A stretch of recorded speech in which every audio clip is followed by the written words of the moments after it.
Alright,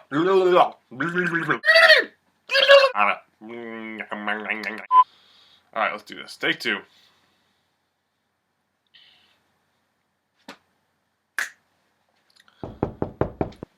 Hello to all my friends, family, and people who have accidentally clicked on this YouTube video.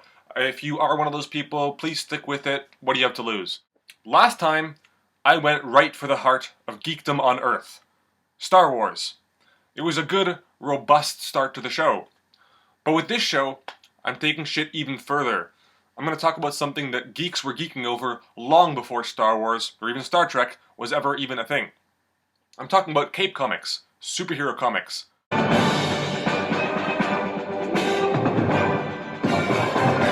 Today, I'm taking a step back. I'm going to try and uncover why our fascination with this entire genre took hold of our pop culture scene, and why it never really let go. Even if you don't read superhero comics, you've probably seen a superhero film, and if you haven't done that because you're too hip, or whatever, then you've at least witnessed the countless references to this genre. Think about it. Everything we read or watch has shoutouts to superheroes. There's Seinfeld, of course. He's like your exact opposite. So he's Bizarro Jerry. She's a Two-Face. Like the Batman villain? Then there's this episode of The Simpsons. Here's the Simpsons movie. I believe it's the sound the Green Lantern made when Sinestro threw him into a vat of acid. Here's a TV ad for car insurance. But these examples are just off the top of my head. You could pick any show, movie, ad, song, book, whatever, and find a reference to a superhero. But why is this the case? Did it work? Alright.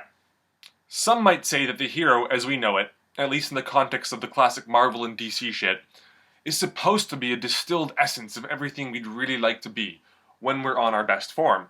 That places superheroes in the category of what I will call morally prescriptive literature. So this is a category that's home to one of the very oldest genres there is, religious scripture. So if you'll permit a bit of mansplaining, here we go. If you wanted guidance on how to be a good person back in the good old dark ages, you had to consult your local clergyman. These dour fellers. But in the last century-ish or so, superhero comics replaced theology as the dominant way of outlining basic moral guidelines. Just like Jesus or other prophets, the superhero puts theoretical ideals on a human face. Or in the case of Superman, like an alien face, because he's Kryptonian. So the reason we, as a species, need to personify goodness in the first place is for society to function. Writers came up with God, or Jesus, or Buddha, so we could illustrate social ideals in action. So people could look to these characters and strive to emulate their behaviors and philosophies, even if they didn't necessarily have their superpowers. So if nothing else, like if you're not a believer in the Stan Lee sense, otherwise known as an altruist, if that's not you, then you must admit, at least, that ideals allow society to achieve more than we could if we were just running about eating and fucking to our own satisfaction. So religion, credit where it's due, tried to teach us to believe in the greater collective over the individual, and it certainly did so.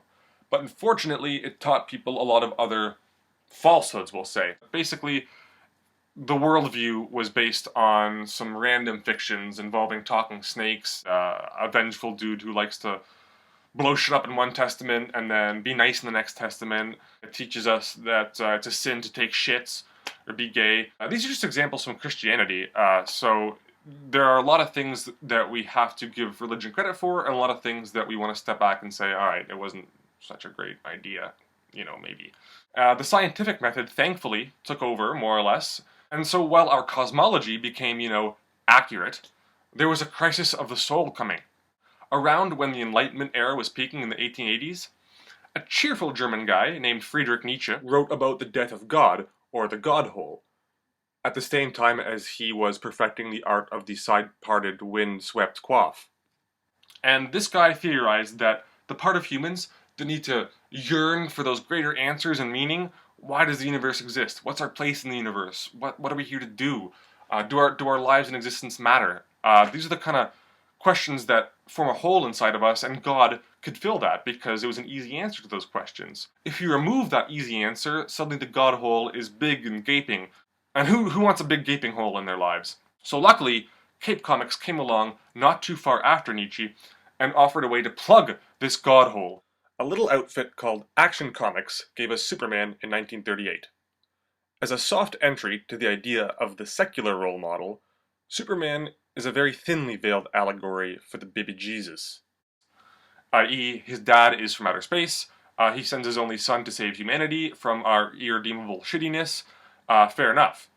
A little while later, there came the X-Men, a band of mutants who stood for racial equity, and whose first issue, fittingly, came out in 1963, right around the apex of the American Civil Rights Movement. And I can't forget Wonder Woman, who's just the gold standard of role models. She's pretty much all the best aspects of humanity, truth, beauty, and love personified in one glorious person.